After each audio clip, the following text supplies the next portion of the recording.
Thank you. All right, well, we got you on a slow news day. um, so it's nice to be here. Thanks for showing up early. So we're talking about bots and voice communication and AI user interfaces. Arthur, we'll start with you. Being at Twilio, a company that's right in the middle of working kind of behind the scenes on all of this. Can you talk a little bit about the state of play of bots?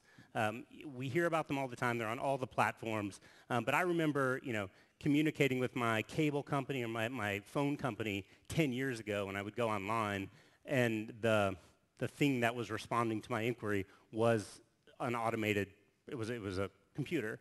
So what's happened? Where are we now, and why has this become such a big topic over the last couple of years? Thanks, Ari. So I think that the thing that's different now is I think that before, bots was more like an automated decision tree. So very linear, very static. But now that the technology's gotten a bit more intelligent now, it's a bit more intelligent to respond to different inquiries from customers. And so I think the thing that's changed is two things. One is the technology has gotten a lot better. There's more data now. The algorithms are better for the bot technology. And the interface is different too now. So a lot more people are comfortable kind of talking to companies via text or via chat as opposed to kind of on the phone call. So it's easier to do these bots via that interface versus the interface from before. I do think there's still a lot of discussion about bots, and there's a lot of companies that are experimenting publicly and privately. I think that the promise is very big, but right now it's still very early in this space. The one thing that you'll start to see is that there's some interactions that are probably better suited for bot technology today than others. When you have like limited domain, very controlled environments, kind of customer service interactions, that's probably better suited today for bots. The more complicated interactions when you try and troubleshoot, et cetera, may not be as well suited for bot technology today, but I think there's still a lot of promise in this area. What are some of the applications that you can envision as the next iteration, if the current iteration is text and kind of automated replies? I think you're going to see two things. One is going to be, I think customer service is going to be reimagined in the next 2 or 3 years with this automated bot technology. So think about if you are a shopper shopping at a large retailer.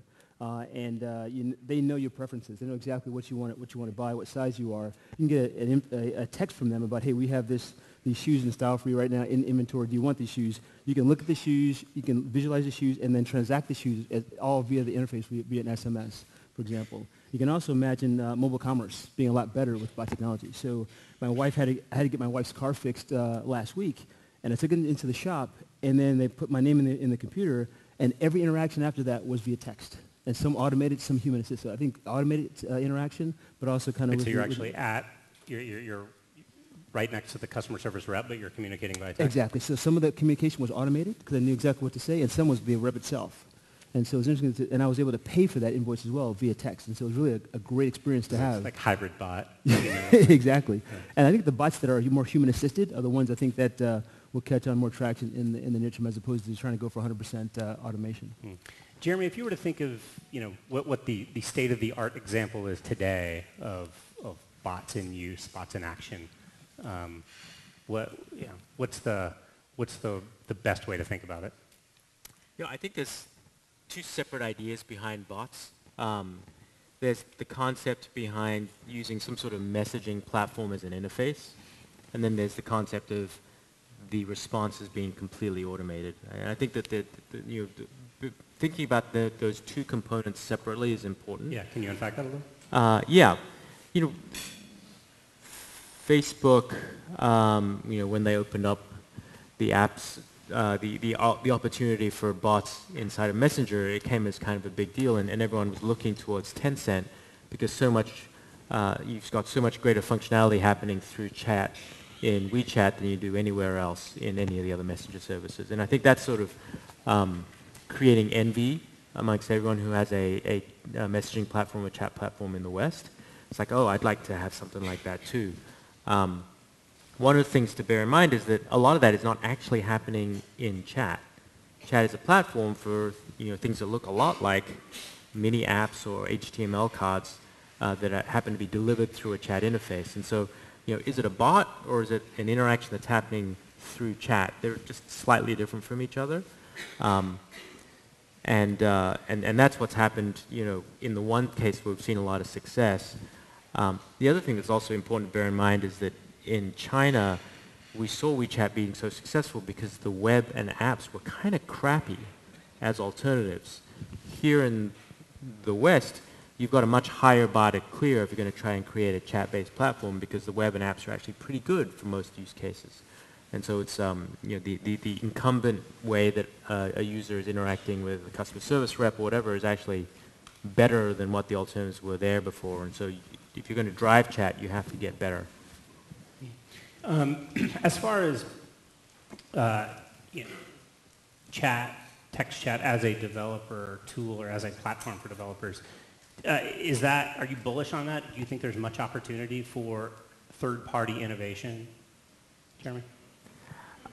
If I was going to pick a candidate for most likely to develop as a platform that can generate a wave of new startups, and if the candidates were chat platforms, AR, VR, or some variation of voice control, whether it be Alexa or Google Home or something like that, I would probably put my bet on the last of those.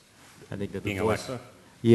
Yeah, I think that that's the one that in the West right now offers the greatest potential to be the new platform that can generate a new wave of innovation. So why is there so much more promise on voice than text chat? The difference is that it allows you a new modality of interaction. So by definition, a chatbot is operating on a phone, right? If you have your phone present and it's in your hand, which you have to if you're going to be texting into it or messaging into it, then you also have the opportunity to use the web, and you also have the opportunity to use an app. And in many instances, the web or the app may be a better way to solve the problem that you have than messaging. On the other hand, what Alexa and its ilk offers is a whole new modality to interact when you don't have a phone in your hand, whether you're in a hands-free environment. Let's say you're in your kitchen and you're making dinner, or whether you're in your car and you're driving, or whether you're 6 years old and you don't know how to spell or type. Right? These are new modalities that are now open to you, and it's those new modalities that are likely to generate new use cases rather than it just being a port of an existing use case. So, for instance, being able to call an Uber through my Alexa app isn't a new use case. It's now a new channel for an existing behavior for an existing company. But I would think about that the same way that I think about the first television shows being a guy in a suit reading the news into a microphone behind a desk, which looked like radio. And over time, you actually get all this content that gets created that is customized for the video medium, and so you get sitcoms, and you get late night talk, and you get sports shows, and so forth. And but those things were not possible on radio, and so they became developed specifically for TV. And I think we'll see the same things developing for a voice-only environment. So if you're thinking of those platforms, is it Alexa and Google? Is there a third? I mean, are you as an investor, are you thinking about what are, when I look at the market opportunities for potential third-party developers, where is the distribution? Is it going to be those two channels, or are we still waiting to see how this evolves? So it looks like, I mean, I think the data says that like 40% of search requests on Microsoft OS phones are voice. I think it's like 30% for Android device searches are voice. Those are meaningful numbers. So I don't think it's just Amazon, but I will say that that is the lead candidate right now. I think something like 9 million Alexa devices were sold through the end of 2016. People were saying that before the holidays, there was a 5% penetration rate of Alexas into households. And this is a household level device. It's not an individual level device. So 5% in a year and change, that's the start of a curve that looks pretty interesting. Alexa was the top app, was the top music app, and I think like top 10 for all apps around the holidays, which suggests that it was a very popular Christmas gift. And I think that new set of adoptions that's what drives the potential for new platforms. And because it's in a lot of ways, it's a lower fidelity device than historically, in that it has 0 pixels, right? There's no screen, there's 0 pixels. I think a lot of people will not see the opportunities because they're trying to fit an existing model into a new thing. Arthur, how do you, so we've talked a little bit about text and voice. Are those the two modalities that you think about, or is there a third? Well, start with that first. Well, I think that, to pick up on what Jeremy said, and I'll add to the question as well, I think that the Alexa definitely has the advantage right now. The thing that they have to address, though, is having an Alexa in your pocket, right? So I think that Alexa is becoming sort of the OS or interface at home, but you still want to use that same syntax everywhere you go. And so when you don't have the ability to have an Alexa in your pocket, that's where I think they have to address that. So they're doing that by enabling developers to build apps that have the Alexa interface, which is great. But the advantage that Apple and Google has is that they are tied into the OS in your pocket. And so I think that is going to be a fight to figure out how do you kind of get the Alexa syntax and get that in your pocket away from Android and from iOS. And then also, while you're on that subject, are we going to be in sort of the same universe that we've been in with computing and with mobile, where you just have these different silos and developers have to, develop for each one of them separately, or do you think there will be more of a set of standards where develop for Alexa and it works across? Yeah. I think, unfortunately, in the early stage of any kind of market paradigm shift, is going to be silos, and it's going to make the developer job that much harder. I think a company that can help in this interim period to make it easier for that developer to just develop like one app that can be applied to, an iOS app, Android app, an Alexa interface, a Google interface, a Siri interface when that opens up. I think that's going to make life easier. But in this early stage period, you're going to have those silos, unfortunately. And it's going to be harder on the developer and also harder on the consumer, too, because as a consumer, you have to understand the OK Google syntax. You have to understand the Alexa syntax. And it's going to be harder to try things out. So it's going to be hard in the interim. Yeah. But I think eventually there will be some consolidation on 1 or 2 platforms for the interfaces. Have you used both of them? Yes, I have. So I have OK Google in my pocket, and I have Alexa at home. And my family, they're all Apple, so they have Siri as well. So I have all those different syntaxes. Does one of them understand you better than the other? I'm always amazed at how natural I can interact with Alexa at home. I mean, it's eerily scary how, we also tied it to our Nest, and so we changed the temperature there. And so it's eerily scary how natural I can talk fast, I can talk slow. I try to put in like a fake accent sometimes to trick it, but it's eerily accurate. And that's the secret sauce, I think, to Alexa is the accuracy of the interface, and the natural language understanding, but also the compute behind it as well. But again, it's going to have, I want it to remember my preferences, and that's why having it in my pocket too, is because I'll say something to Alexa at home, but Google's not going to remember that preference. And so being able to tie your preferences across all interfaces, all devices, is going to be what's going to be a really special consumer experience. Jeremy, have you done the A/B testing? Historically, what I think you find is that whoever takes the lead is not going to open up to a sort of a federalized platform. And whoever's losing is going to be much more open to doing that with the number 2, the number 3, and the number 4 players. So just to go back to your earlier question, I imagine that federalization will occur when the winner emerges and the people who aren't the winner realize they've got to do something different to play. Because there are, Our competitive advantages that we're open. Well, I mean, the issue is that as long as you do need to do custom development, a new developer has to pick one to do first. Right. And the one that they do first will be the one that has the most uses.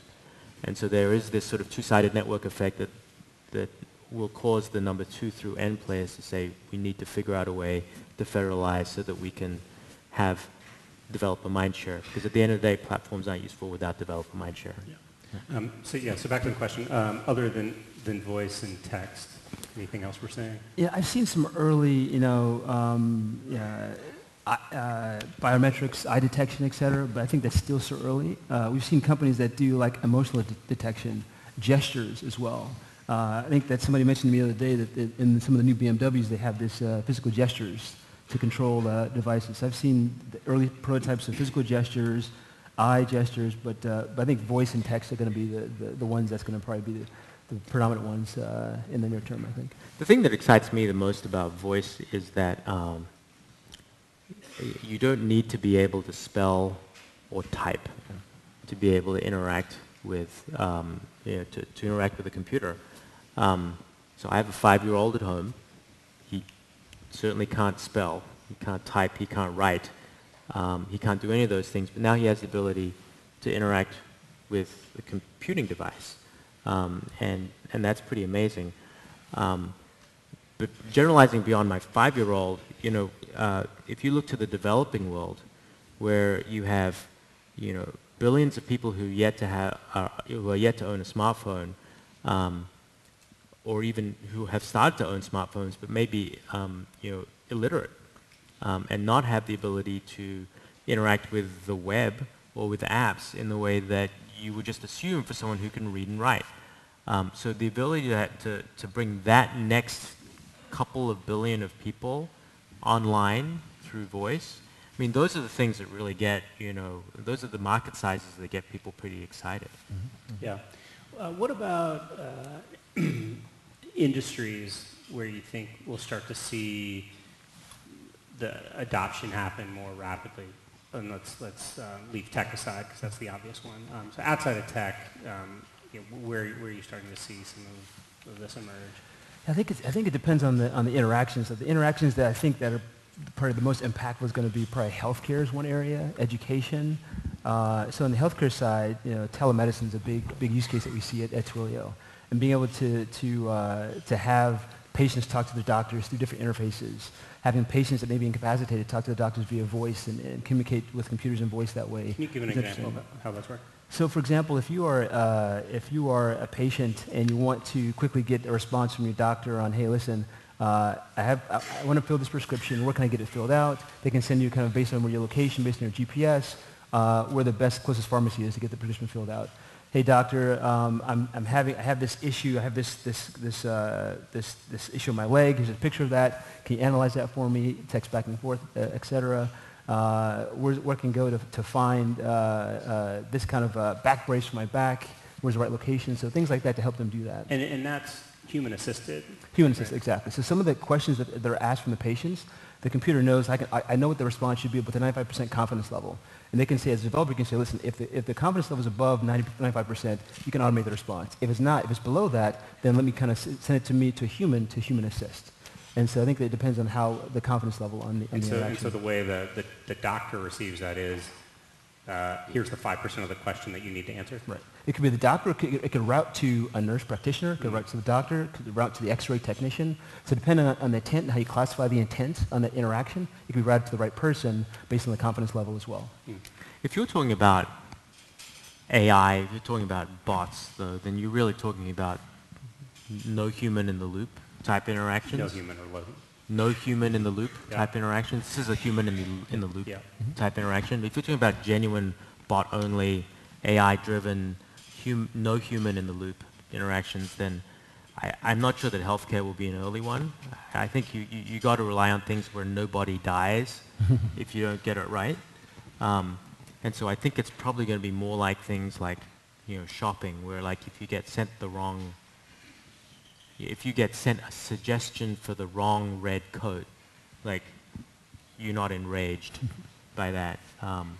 Or content too, where like you ask someone, what's the news, and you get it from NPR instead of CBS. Again, nobody dies. Yeah, it's a good first hurdle.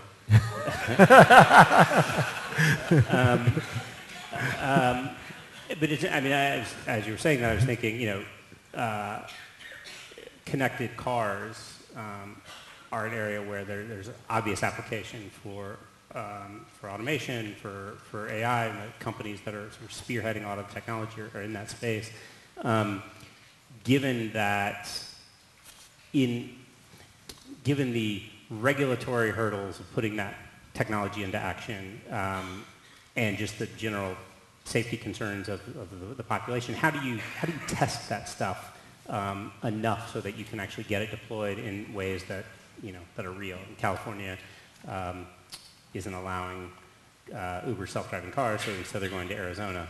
It's much safer in Arizona, I guess, to have autonomous vehicles in California. But are you able to get enough testing in these sort of I don't know, lower friction environments to get real deployment in areas where you would be saving lives, but the risk would be death? I think it's always crawl, walk, run, though, right? Like let's take in a car environment. You know, if you were talking about having a voice type interface, you probably start off with, you know, play me a song by Aretha Franklin, and not hit the brakes, right? Those are two very different sort of interactions where you don't necessarily want to rely on correct passing of your voice to take action in a timely way. Right. Again, it's like you start off with things that are relatively low risk, and the least risk things of all tend to be information entertainment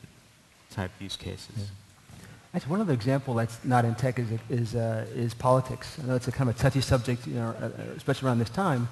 But there's a company called Hello Vote that helped to register voters, and it was really through automation and by technology to identify where you are. Have you already registered? It would kick back to a database to check that out, check out your geography, and get you registered to vote. And so it was a cool technology to do that, you know, at scale. And they were able to experiment and get it right initially, and then they kind of launched it during this campaign season. And that was a good way to have this apply to an important area like politics. Yeah.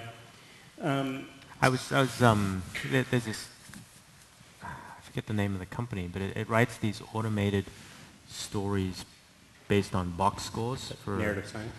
narrative science, exactly. So Yeah, you know, they're going to eliminate my job soon. Thank you. You can be retrained.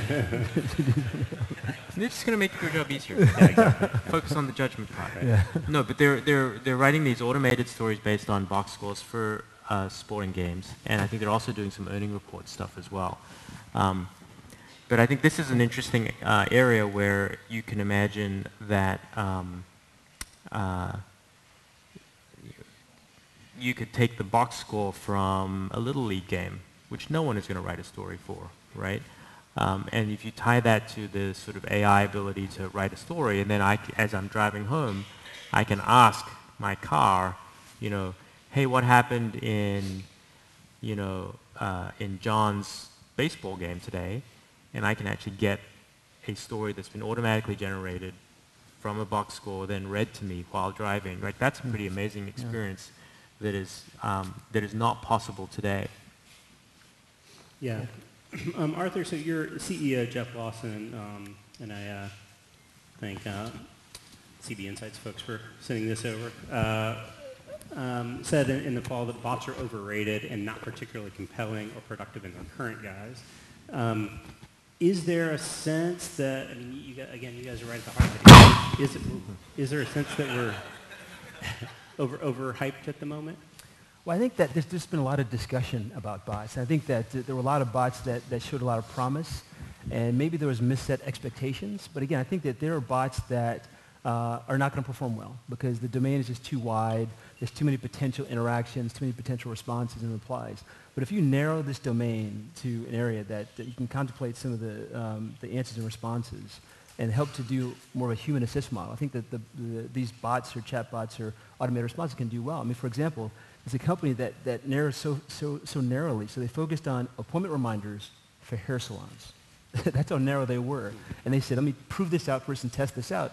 And they're going to move from there to other interactions. And so I think that that approach, although seems very extreme, but their approach was, listen, let's focus as narrow as we can, get the technology right, train the model, and then kind of branch out from there. I think if you start too wide, you get these bots that just don't work. And that's, I think, where you have that misexpectation. So human-assisted, narrow domain, I think those are bots that tend to work better. Broader domain, it's hard. Yeah, and more from CB Insights, they've counted over 40 companies who have built some type of chatbot.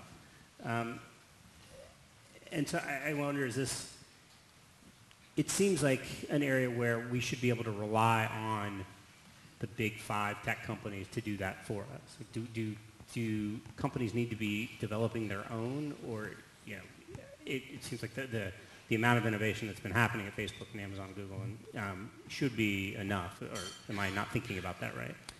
Well, it's hard because I think that the advantage that they have is they have the data and intelligence, and they have the PhDs, right? And so as a small company or mid-sized company, you don't have the advantage that Facebook, Google, et cetera, have to develop this technology. So, and they're making more and more of these tools available via open source, which is fantastic. But I think there's going to have to be a layer of customization that you're going to have as a company to enable this within your strategy, within your innovation. So if you are a big retailer and you want to build out a customer service channel that now is more automated, you can leverage some of the open source tools from these big companies, but you have to have the right interface that marries with the voice and the other kind of channels of communication. And so you can leverage the tools from these big players, but I think you're going to still have your own customization layer to make it fit in with your strategy, I think. Yeah, Jeremy, what do you think? Is it like do the platform plays provide enough technology that everyone should be able to use that? I think it's in their interest to do so. And so I think that they're going to make it as easy as possible for as many developers as possible to build to their platforms, and that means abstracting out as much as possible of what's difficult, whether that be, parsing the voice, the NLP, breaking down to identification of particular meanings of particular words.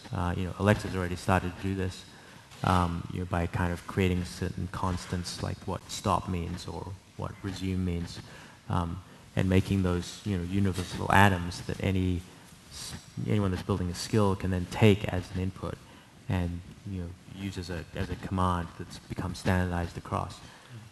Yeah, and so I want to go back a little bit to what we were talking about earlier with third parties and startups. And just remember, Satya Nadella spoke at a FinTech conference a couple of days ago in San Francisco, and he talked about his desire to commoditize help commoditize all of these sort of AI layers, whether it's voice or text or vision, and so that it's just part of the platform. If you're using Cortana, if you're using Azure, it's just another sort of building block.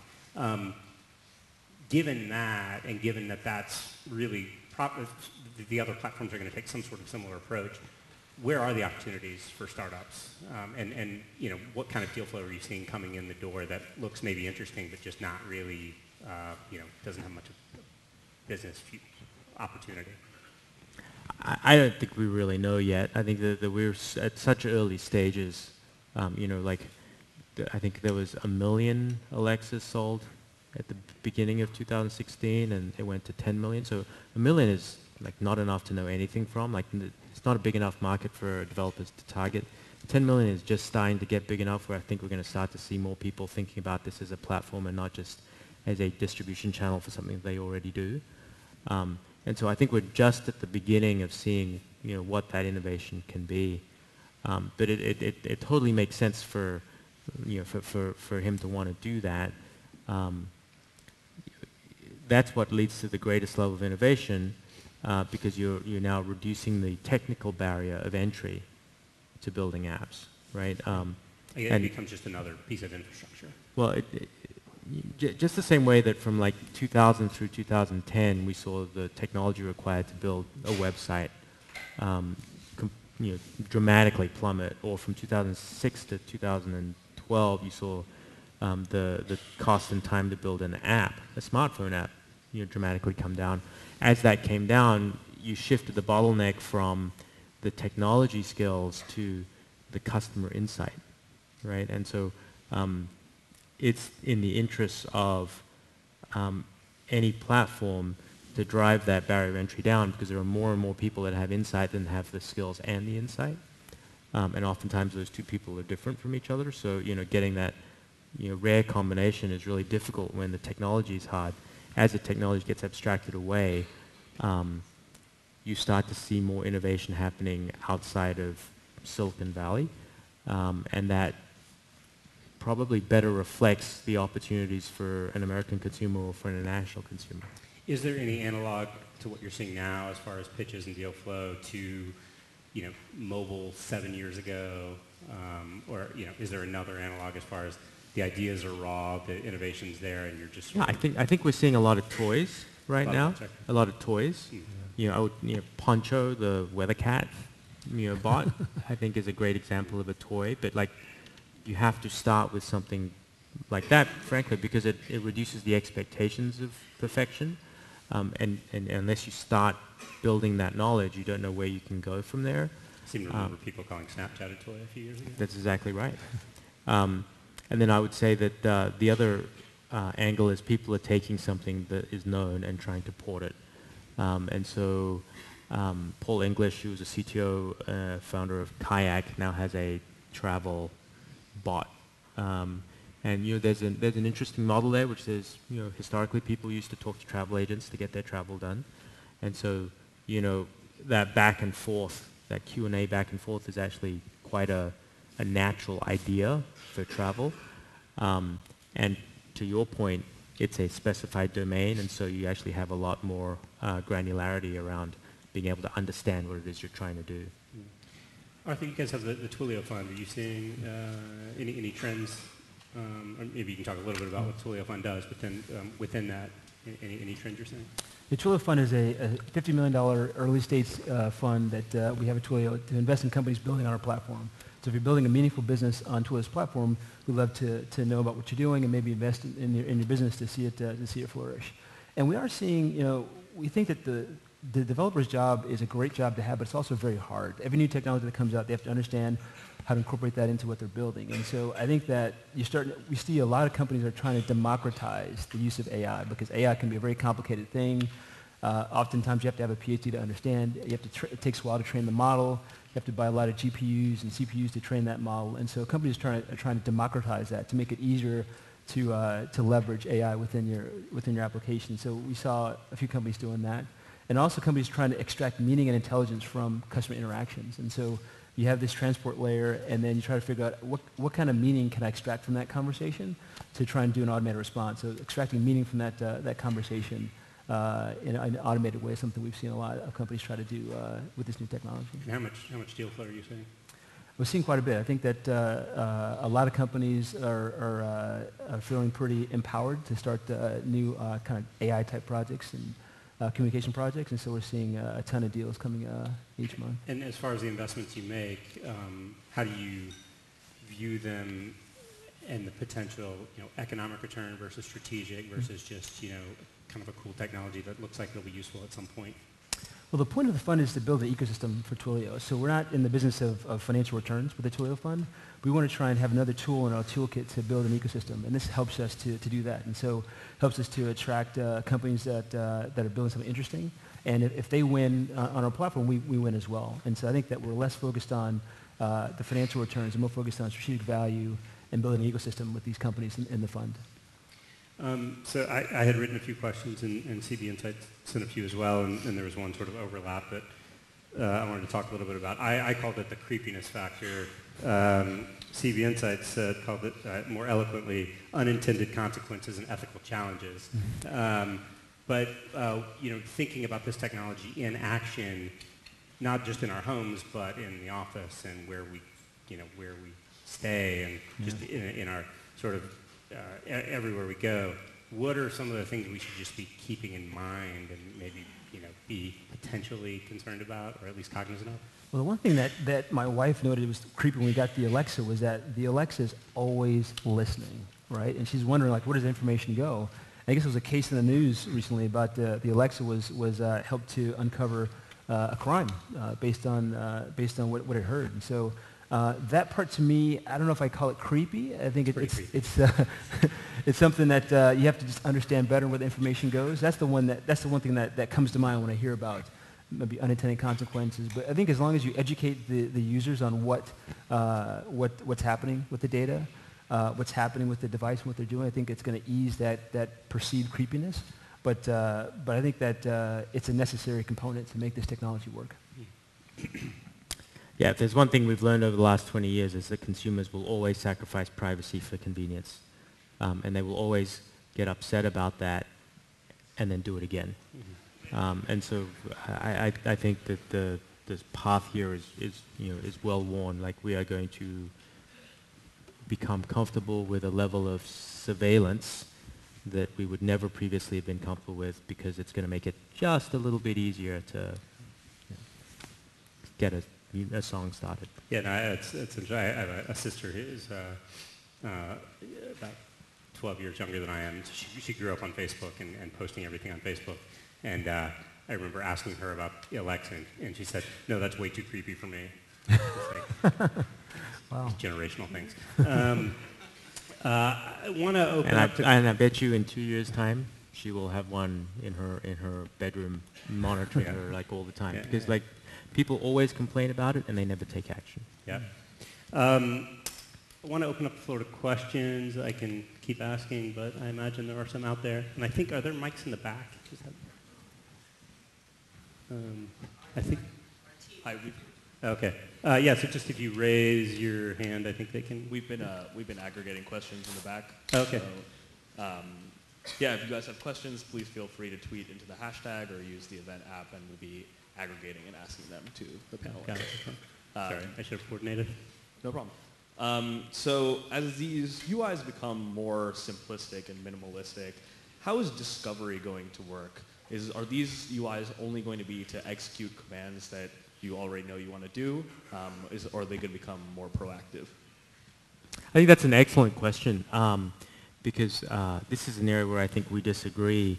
I think that if you are going to have either a chat-based or voice-based interface, it is going to drive you towards a pull versus push model of interactions, which is different than what we've been used to with the notifications on our phone and from social media for the last sort of 8 years or so. It goes back to the original way that we used to use the web, which is that we used to type in URLs or we used to type stuff into Google, and everything was pull-based. It was initiated by the user. We sort of drifted away towards a more of a push-based model, whether it be driven by advertising or the feed or notifications or emails or whatever it was.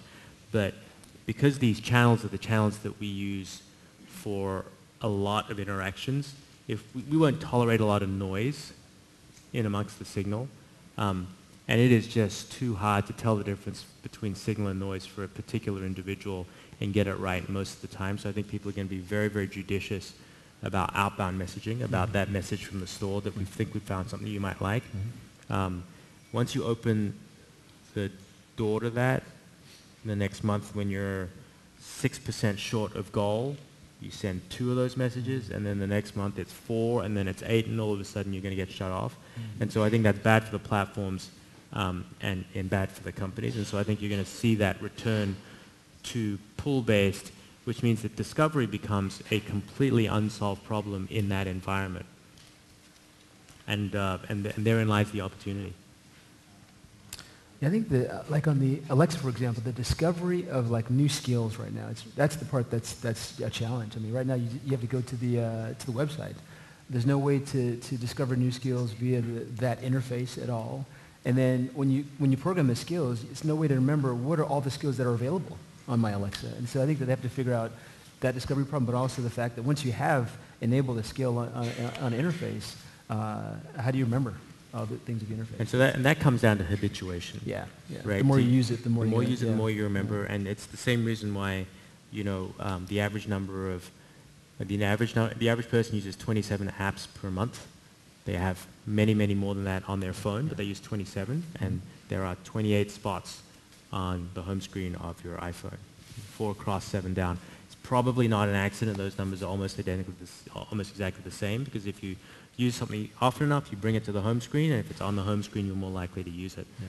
So I think that it's going to come down to habituation, and then the question around discovery, given that you have to go to a display device to survey new skills, and the whole point of a voice interface is that there's no display. Right. I think that is actually going to come down to genuine old-fashioned word of mouth, where a person uses their mouth to tell you about this amazing thing that they've been able to use their device for. And in fact, that's actually now become the primary viral growth mechanism for apps, right? It's not invites, it's not, it's not, you still get a lot of paid acquisition, but the invite flow of, a few years ago is completely ineffectual anymore. It is people telling each other about a great experience. Great, I'll move on to the next question. One of the issues that many startups have is building inside of someone else's sandbox. In this case, many companies are building services behind these new interfaces and giving up some of the control of the customer relationship. Is building behind someone else's UI something that startups should be worried about? That's a great question. So I think as a developer, I think that you have to sacrifice some things, right? So in order to get the kind of distribution you need, in order to get the right to access to the customer, you have to rely on something, a platform, a company, et cetera. And so I think that Jeremy's point earlier, picking the right platform, picking the right kind of technology is going to help you get over some of those obstacles. But as a developer, again, that job is so hard right now. And picking that right platform, if you pick the wrong platform, you could set yourself back, years if you do that. So I think you do have to sacrifice some of that to pick the right platform to get access to the right customers and the right interactions, I think. I think working with a platform that's growing and likely to be big helps you create your first $100 million of enterprise value much quicker and makes it much more likely. But it makes it more difficult to get from, billion 1 to billion 10 unless you have some direct relationship with your customers. So it's a trade-off, and you might decide to make that trade-off early and then later on develop a direct interaction with your customer later on. Great. I think this question is more directed towards Jeremy. What are your expectations for Snapchat as it continues to explore new UIs like Spectacles and AR? Do you think that'll be more difficult as a public company with quarterly earnings? I think the folks that are running Snapchat are doing it not towards quarterly earnings, but with a view towards what's going to drive the most long-term value. And I don't think that's going to change whether it's a private company or a public company. And last question, one of the UIs talked about in the presentation, and you guys mentioned a little bit today, is gesture control. We haven't really seen significant development in that area. Do you think it's coming? Do you think we'll ever see gesture become a widely used UI, or do you think that it'll almost entirely be overtaken by things like voice and chat? I think gesture control,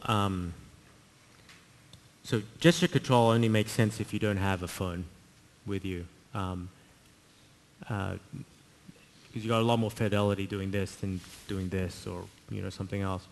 And I think that you might find that voice completely obviates the need for gesture control. Yeah, I think it's a very hard problem to solve, and I struggle with the size of that opportunity for gesture control versus the other interfaces that we have at play, and so that's one that may be good to keep an eye on. But it's hard for me to imagine the size of that opportunity being substantial. It'll be an accessory. Yeah. It won't be a platform. Yeah. Sorry, we have one more question from the back. You talked a little bit more about going niche and narrow, and many startups are trying to compete with these larger platforms by tackling more specific use cases. Do you think that these are VC-sized businesses? And is there a way for them to expand other than just becoming generalized bot platforms? What's funny, because I think you're seeing a lot of this M&A activity pick up because an entrepreneur gets an idea, builds a platform, and they oftentimes try to build that to be acquired by Facebook, Google, et cetera. So M&A's picked up in this area, and it's harder to become a big generalized either an AI company or chatbot company nowadays because you have the platform that has this natural ceiling on what you can do, and the likely exit for you is going to have to be to one of the big platforms. If you can do something that creates something that's platform-like, that could be the way to get to a large business. But I think that these platforms right now are kind of creating a natural ceiling on some of these opportunities in AI and chatbots, I think. Look, the challenge with AI is that you've got the algorithms, which are starting to become better understood. They're still difficult, and there aren't that many people, but there's better understanding of that. Then you've got the data on which those algorithms work. And more data always beats better algorithms. More data always wins. So if you're trying to build a generalized solution, you need to have more data than the incumbents. And that's hard to imagine if those incumbents are Facebook and Google and Amazon. and Apple, right? They have more data for generalized interactions because they're collecting them in other ways, from their phones, from Alexa, from whatever else it is. So if you think that you can beat them, you have to do one of two things. First, you got to go get a data set that they don't have, and that's possible, and that's why you start to get very, niched, right? Because they don't necessarily have a data set on diagnostics for various health conditions, and that's offline data or data that's not being collected by their everyday work. So yeah, there's an opportunity to beat them there. The second way that you can beat them is if you're just doing something that's not a top priority for them. Even Apple, even Microsoft, even Google, even Facebook, they can't do more than 5 things well at a time. You put your A team on your top priority, put your B team on your next priority, and by the time you get to your 10th priority, you've got your J team on that. And if a startup can't beat, even Facebook's J team, then they got a problem. So that's the other way that you can compete, is just picking something that's not a big priority for them. Yeah, well, I think we're solidly in the red now, but Arthur, Jeremy, thanks so much. It was great. Enjoy the rest of the Thank you very much. conference. Thank you. Thanks.